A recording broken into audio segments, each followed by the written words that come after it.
좋은 나라, 나쁜 나라, 이상한 나라. 자, 좋은 나라까지는 바라지 않겠습니다만 나쁜 나라도 바라지 않습니다만 제발 이상한 나라는 되지 마셔라, 그 말씀을 드리고 싶어요.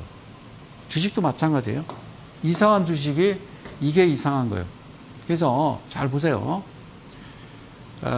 올해 초부터 소위 2월 달부터 제가 끝까지 얘기했던 거, 이 상태로 이대로 진행되면 대한민국 망합니다 라고 말씀을 드렸어요. 그런데 그 누구 하나 여기에 대해서 이야기하는 사람이 없더라. 예, 대한민국 한 2,000명 정도, 2,000여 명의 애널리스트 전문가 어드바이저들이 있는데 유일하게 유독 얘기를 안 하고 오히려 이런 종목을 추천하더라라는 얘기를 여러분들한테 말씀을 드렸어요. 자, 이런 와중에서도요, 신규 특례 상장 종목, 바로 아이언 디바이스라고요, 이 종목이 상장을 했습니다. 예, 여기 신성장 기업이라고. 지금은 회사가 엉망진창이지만 앞으로 괜찮아질 거야. 여러분, 주식시장에 들어온다는 건요, 지금은 안 좋은데 앞으로 괜찮을 거야. 그럼 괜찮을 때 들어오는 거예요. 야, 지금 얘가 학교도 잘 안 다니고 뭐 학교 고등학생인데 결석하고 하지만, 예? 나쁜 친구들 만나서 막 술 먹고 담배 피우고 하지만 얘가 나중에 대학교 들어가고 대학 졸업하면 훌륭한 기업인이 될 거야. 그거는 그때 가서 볼 일이고. 아시겠어요? 예, 그때 가서 볼 일이지. 지금 어떻게 알아요? 근데 이게 제가 몇 번 이 자리에서 지금 뭐 거의 뭐 반년 넘게 떠든 게 뭐냐면, 이게 저 2000년도 있잖아요. 벤처 열풍이라고. 우리나라 미국이 닷컴 열풍할 때 우리나라 벤처 열풍. 그러니까 특례 상장처럼 전혀 있을 수 없는, 전혀 이 시장에 코스닥 코스피 시장에 들어올 수 없는 종목들을 남발남발해서 대한민국 아주 개인 투자자 아주 박살을 낸 그런 사건이 있었습니다. 그런데 지금과 거의 그때와 흡사하다. 왜 이런 일이 벌어지지라고 말씀을 드렸던 거예요. 이해 가셔요? 네? 네. 나는 가끔 이게 저기 뉴스를 잘 안 봅니다만, TV에 틀면 그 여러분들이 최고의 연기자 같아요. 어떻게 표정 하나 안 변할까요? 그거 가면 좀 벗으시죠. 이거 얘기 안 합니까? 이런 걸 얘기해야 돼요. 금투세가 아니라 토론회는 심각하게, 자, 이런 거는 들어와서 신규 상장 들어와서 개인 투자자들 힘들게 하지 말자. 뭐 이런 거를 논의해야 되는데, 예? 여러분들도 같이 짜고 치는 것 같잖아요. 그러니까, 그죠? 여기 최고가가 18,000원이고요. 여기가 13,000원. 뭐 오늘은 주가가 어떻게 되는지 모르겠어요. 제가 한 이틀 전에 이 자료를 보내야 되니까. 자, 액면가 500원에 자본금 68억입니다. 자, 이 회사가 무슨 회사인가 봤더니요, 펠리스 반도체 업체입니다. 혼성 신호 반도체 기획 설계 제조 판매를 주 사업으로 영위한다. 시스템 반도체 란 하고 어쩌고저쩌고 써 있습니다. 그러니까 웬 때늦은 팹리스. 자, 그런데요, 상장을 했는데 대주 지분이 써 있지 않고요. 그리고 여러분들 보시다시피 지금 매출액 대비 영업이익이 지금 적자입니다. 상장하기 전 연도가 직전 연도보다 지금 배가 넘어요. 영업이익이, 적자가. 그러니까 정상적인 종목은 꾸준한 매출액 증가, 꾸준한 영업이익 증가, 이렇게 돼야 되는 거죠. 응? 그러니까. 그리고요, 부채 비율 유불도 보면요, 여기 이제 23년도 이때 말고요, 이 전년도 보니까 완전 잠식이에요. 완전 잠식은 뭐라고 그랬어요? 내가 보증금 3억에 월세 200만 원 삼겹살집 하는데 월세를 못 내서 그냥 보증금에서 그냥 계속 주인이 그냥 제하면서 갔는데 그것도 다 까였다. 그 얘기잖아요. 이게 완전 잠식이에요. 그리고 유보율 해당사항 없음. 가게 그냥 다 다 치운 거예요. 텅텅 비어 있는 거예요. 원상복구 한 거다. 그런 얘기죠. 근데 갑자기 28%에 171. 이 자체가 이해를 못 하는 게, 나는 이게 웃겨요. 아니, 부채 비율이 96%에 유보율이 1180%에다가 갑자기 이렇게 폭망했다가 가까스로 살아나면서 적자는 더 늘어나고 신규 상장을 했다? 글쎄요. 이해를 못 하고 있어요. 그러면 너네들이 이거는 써줘야 돼요. 아시겠어요? 너네들이 누가 지분을 가지고 있고 너네들 청산 가치가 얼마인지는 써줘야 될 거 아니에요. 그것도 안 써줘요. 그러고서 한 3, 4일 지나잖아요. 그 은근슬쩍 뭐 보름 아니면 한 달 지나서 쓱하니 써놓는다고요. 이게 뭡니까? 다시 얘기하자면요. 미국에서 저렇게 하잖아요. 뭐 이런 식으로 하면요. 큰일 납니다. 무슨 금투새 같은 얘기를 하고 있어요. 그런데 이런 아사리판인데, 그죠?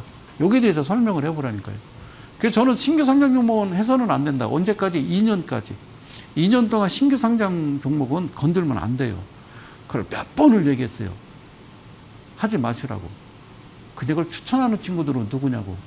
자, 뭐 이 회사가 나쁘다는 건 아니에요. 제가 볼 때는요, 이것도 어떻게 생각하면 거품이에요. 결론은 100% 이렇게 되겠죠. 100% 이렇게 되겠죠. 근데 이게 합법이라는 거죠. 합법이라는 거죠. 좋은 주식, 나쁜 주식, 이상한 주식, 이상한 주식. 자, 한 가지 더 짚고 가요. 자, 보세요. 대주주 블록딜의 주주는 울분. 내부자 거래 사전 공시 대안될까?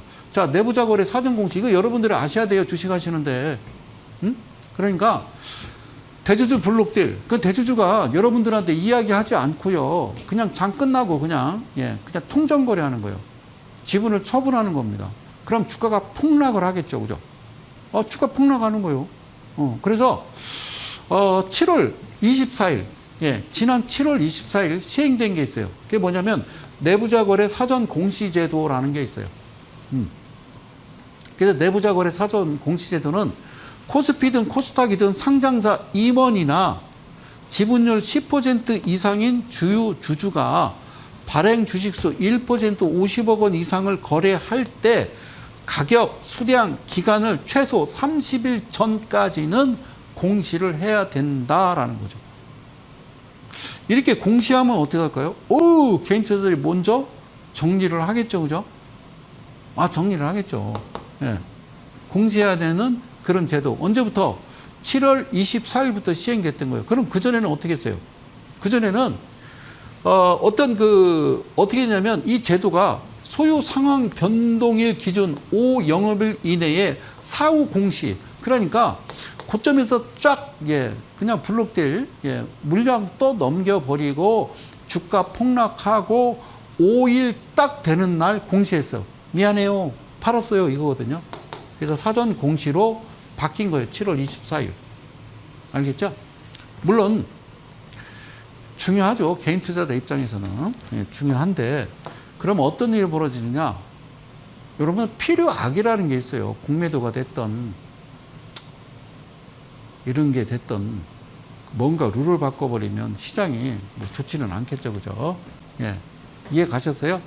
전에는 일 저질러 놓고 5일 이내에 그냥, 5일 이내에 그냥 공시만 하면 됐다고. 그러니까 몰랐죠. 그냥 개인 투자자들이 그대로, 울분, 뒤통수 맞는 거죠. 그죠? 그 지금은 언제? 30일 전에 공시를 해야 됩니다. 알겠죠? 그러면 30일 전에 할까요? 바로 하루 전에 하겠죠. 그러니까 무슨 재롱잔치입니까? 솔직히. 알겠죠? 그래서 여기 뭐라고 쓰냐면, 잘 나가던 주가가 갑자기 왜 이래? 대주주는 이미 팔고 떠났다는데요? 이런 거죠. 그래서 주가가 급등하는 틈을 타서 진행된 상장사 대주주의 갑작스러운 블록딜, 시간의 대량 매매입니다. 그런 손실 피해가 이로 인해서 개인 투자자들의 뭐가 되고 몫이 되고, 업계에서는 올해 하반기 내부자 거래 사전 공시 제도의 시행으로 내부자의 지분 변동 정보가 일반 투자자에게 적게 제공돼서 예상치 못한 대규모 주식 매각, 그로 인한 시장 충격이 최소화될지 주목하고 있다. 이코노미스트에서 나온 기사입니다. 아셨죠? 그렇게 나왔고요. 잘 보세요. HD 현대중공업의 주가도 최대 주주 HD 한국 조선해양의 블록딜 방식 처분에 급락했고, 뭐 어쩌고 뭐 이렇게 써 있잖아요. 그죠? 그리고 또 지난 3월에는 화천기계가 최대 주주 매도 소식에 사흘 동안 30% 넘게 폭락하기도 했다. 화천기계는 조국 테마주로 주목받으며 52주 신고가 기록하는 등 단기간에 주가가 강세를 보였다. 하지만 어쩌고.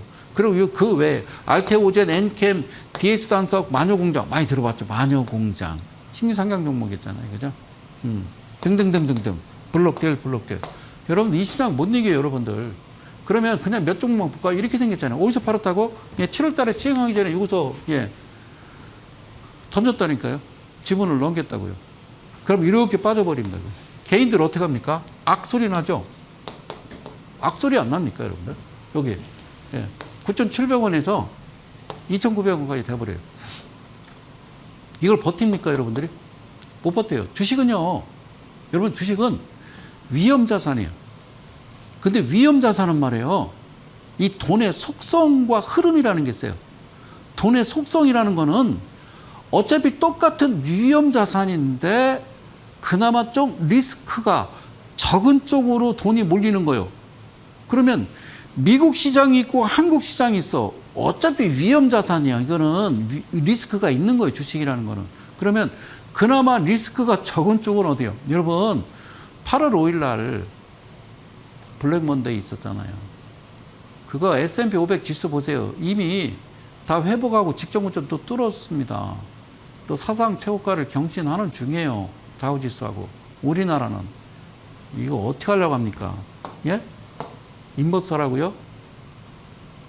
참 그래요.